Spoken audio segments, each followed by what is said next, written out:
Olá, pessoal.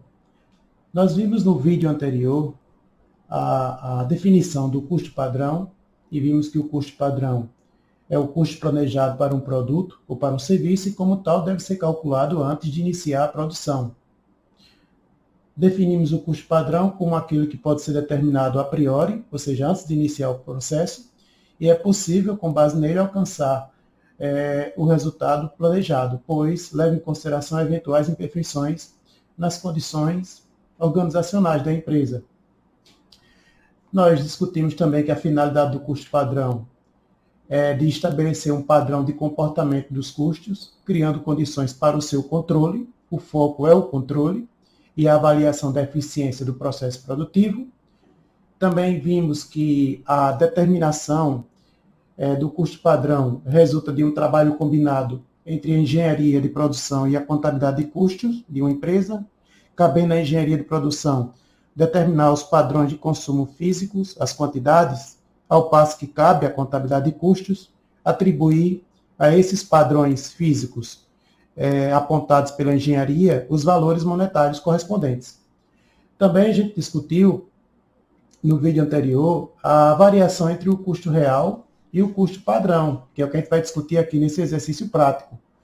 A análise da variação ela deve ser realizada para os três elementos do custo: material, mão de obra e custos indiretos. E essa análise ela pode ser considerada, como veremos aqui, favorável quando o custo real é menor que o custo padrão, ou desfavorável quando o custo real é maior que o custo padrão. Também discutimos a análise das variações da matéria-prima, que vamos calcular aqui, que são as variações de quantidade, variações de preço ou de custos e a variação mista. Vimos também a análise das variações da mão de obra direta, que são as variações de quantidade e as variações de taxa ou de custo, não é? E a variação mista. A variação de quantidade da mão de obra direta também pode ser chamada de variação de eficiência. E para os custos indiretos, nós discutimos também as variações de volume e as variações dos custos indiretos, as variações de custos para os custos indiretos. E é isso que a gente vai discutir aqui. Então, vocês observam que esse exercício aqui, ele aborda dois capítulos. Ele aborda os capítulos 27, material e mão de obra direta, e o capítulo 28, que trata dos custos indiretos. Então, vejamos. Temos aqui uma situação inicial, né, que é fixada antes de iniciar o processo.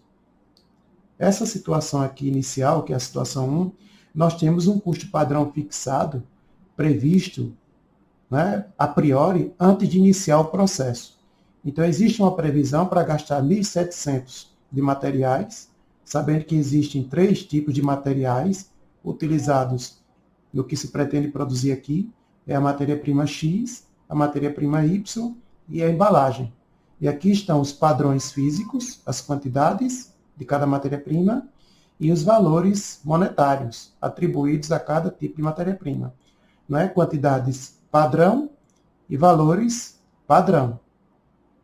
Aqui está a mão de obra direta, que é desenhada em 2 departamentos. Essa mão de obra, observada em 2 departamentos, observa-se que a previsão foi de 950 para a mão de obra direta. E nós vemos aqui que, para o departamento A, existem os padrões, as quantidades de horas, né? As quantidades padrões de cada departamento, e aqui os valores. Né? Os valores para cada hora de mão de obra direta utilizada em cada departamento. Valores, naturalmente, previstos. E aqui o custo indireto de fabricação previsto para o processo de 750. E então, após ocorrido o processo, ou ao longo do processo, constata-se aqui o custo real, o que realmente aconteceu. Esse custo real é o que é registrado pela contabilidade, é o chamado custo histórico, custo efetivo.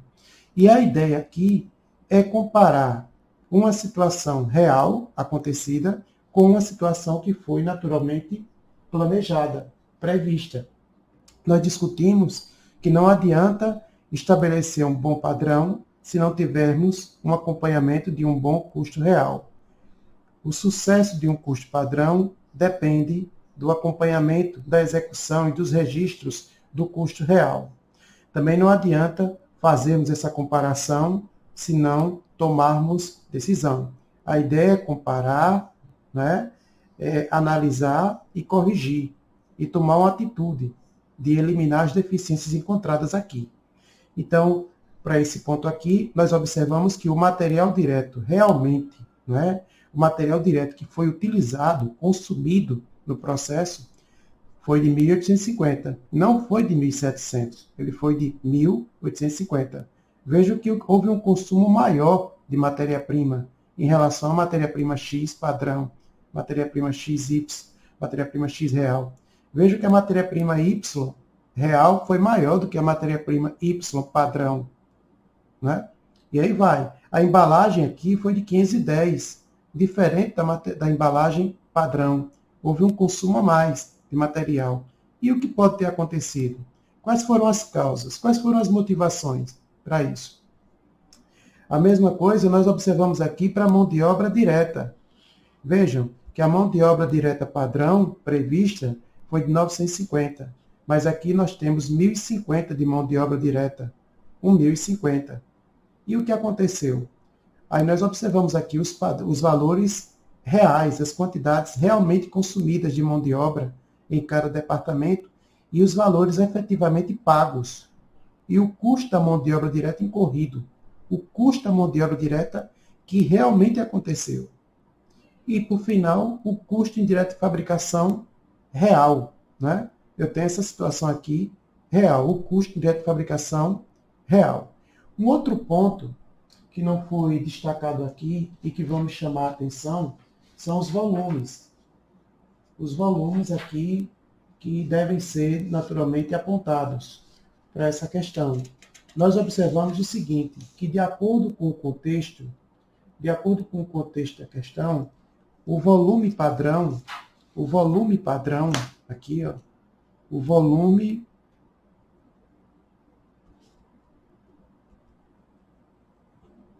padrão, ele é de 1.000 unidades.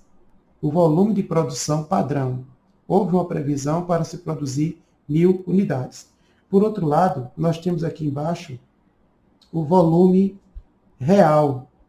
O volume real, que foi de quantas unidades? 800 unidades. Então, veja que previu, né, houve a previsão de produzir 1.000 unidades, entretanto, foram produzidas quantas? 800 unidades. Um outro ponto também que chama a atenção aqui é o custo indireto de fabricação fixo, que não foi destacado aqui e que a gente coloca, que é de quanto? 300 mil. E aqui, do mesmo jeito, o custo indireto de fabricação fixo, ele não altera, né? O custo indireto de fabricação fixo, ele não vai ser alterado no valor de 300 mil. Quando se estabelece o padrão, imagina-se que o custo fixo não seja alterado. Porém, se for alterado, isso tem que ser levado em consideração durante o processo. Então, aqui temos essas duas situações, uma situação padrão e uma situação considerada real, né? E vamos fazer aqui uma confrontação, porque ele pede aqui embaixo para calcular as variações dos materiais, da mão de obra e dos custos indiretos. Com base neste exercício, a gente vai fazer um exercício prático, que vai treinar essa questão e resolver uma outra que será proposta para a turma como a atividade N3.